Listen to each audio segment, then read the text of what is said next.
Okay, so what is metamodernism?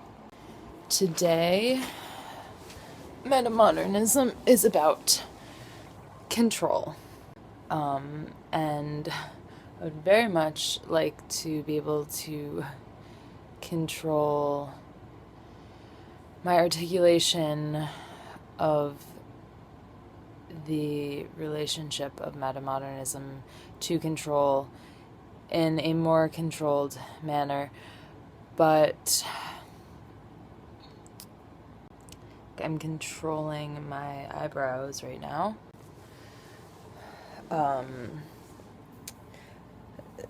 This articulation of control is something I unfortunately realized last week, and so now my thoughts on it are a little fuzzy, so I'm just gonna try and really do this as best as I can. A preface, I guess. I started thinking about metamodernism as a self-help methodology, which was in my previous video. And really the core of this self-help guide is training yourself to be able to control your emotions, I think. But it's interesting because it's kind of using the method of like giving up control to gain emotional control, gain control of your emotions.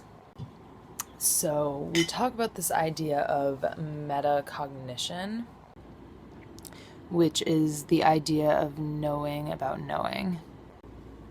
And to reference, I'm pulling some of these thoughts about metacognition from the article 5 Things That Make You Metamodern by Metamoderna, a Swedish journal. It's Danish. And to quote from them about metacognition, they say, "The wisdom is just because something makes you feel bad doesn't mean it's wrong." So it's having an awareness of your subjective emotional response to situations that call for an objective analysis.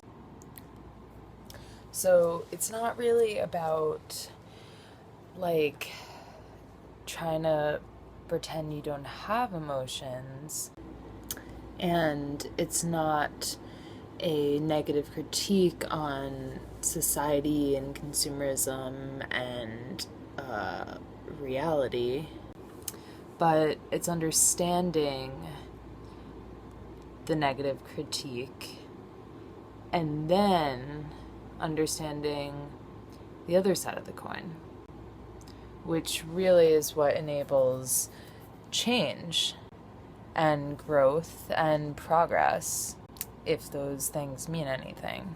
It benefits your creative process and what you're outputting, and also the progress of your internal self. And for me, I think it's really about giving up control in order to gain control.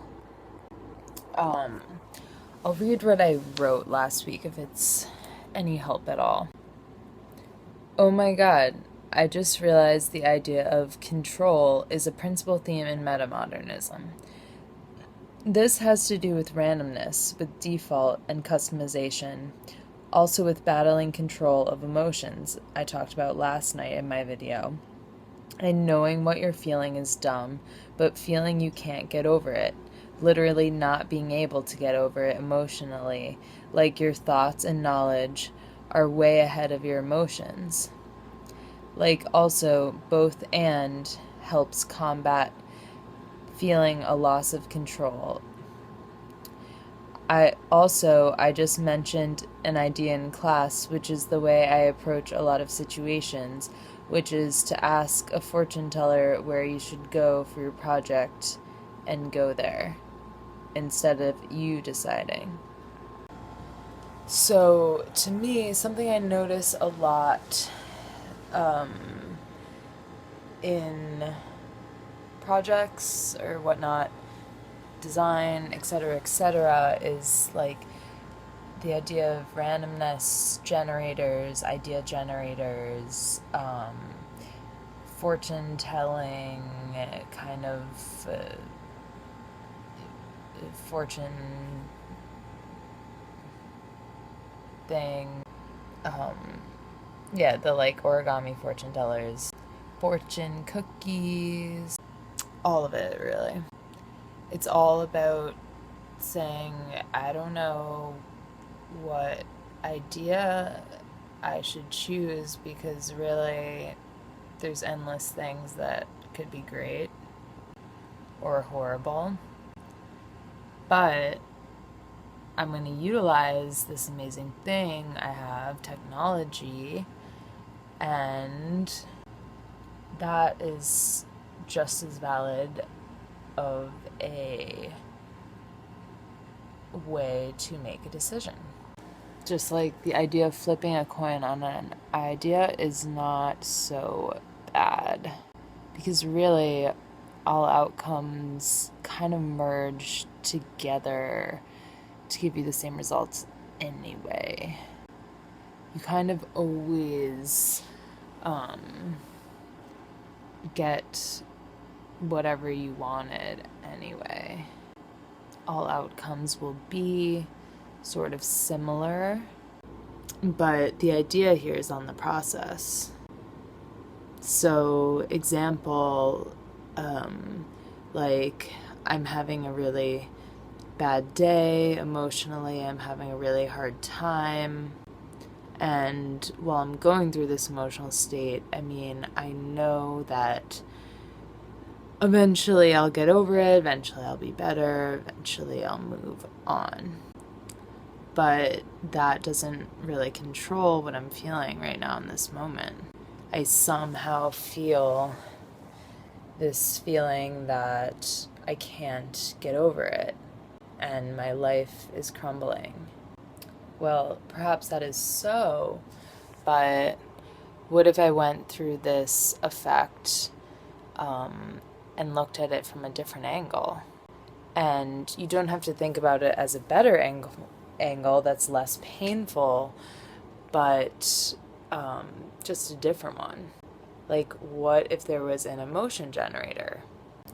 Like, I have a fight with my best friend and I feel like it's the end of the world and I feel like I can't really go on right now. I feel like it will never get better and what am I going to do? And now my life is shit and all the fun times we had are gone and can't be had anymore.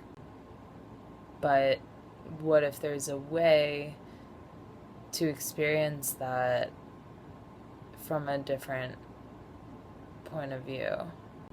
You can construct yourself different situations in which you would like to experience this emotion. So, say, one way I deal with this is I sit down, I stare at my computer screen, I don't do any work, I don't eat, and I just stare at the wall as well as my computer screen. What if then I say, I'm going to just cry. I'm just going to cry all night until I can't cry anymore? What if I say, I'm just going to write. I'm just going to write all night until I can't write anymore? What if I say, I'm going to put myself in the shoes of my friend and just experience it as she would be experiencing it right now, without letting subjective personal things get in the way? What if I say, I'm going to be Shia LaBeouf and experience it as Shia LaBeouf would experience it right now? What if I make myself pretend that I'm a pigeon and experience it how a pigeon might experience it right now? What if I decide to, every time I think about a fond memory, replace that with a memory of my second grade life? I don't know, I'm just like bullshitting off the top of my head here. But what I'm kind of visualizing getting at is like, use how you would an idea generator, but for your emotions. Don't control in the aspect of take away, but control by trying to explore different points of view. It's nice to be able to customize every detail of our lives, but it's also nice in a way to have everything on default, and some sort of weird combination between that is kind of the control that I'm talking about with regards to metamodernism.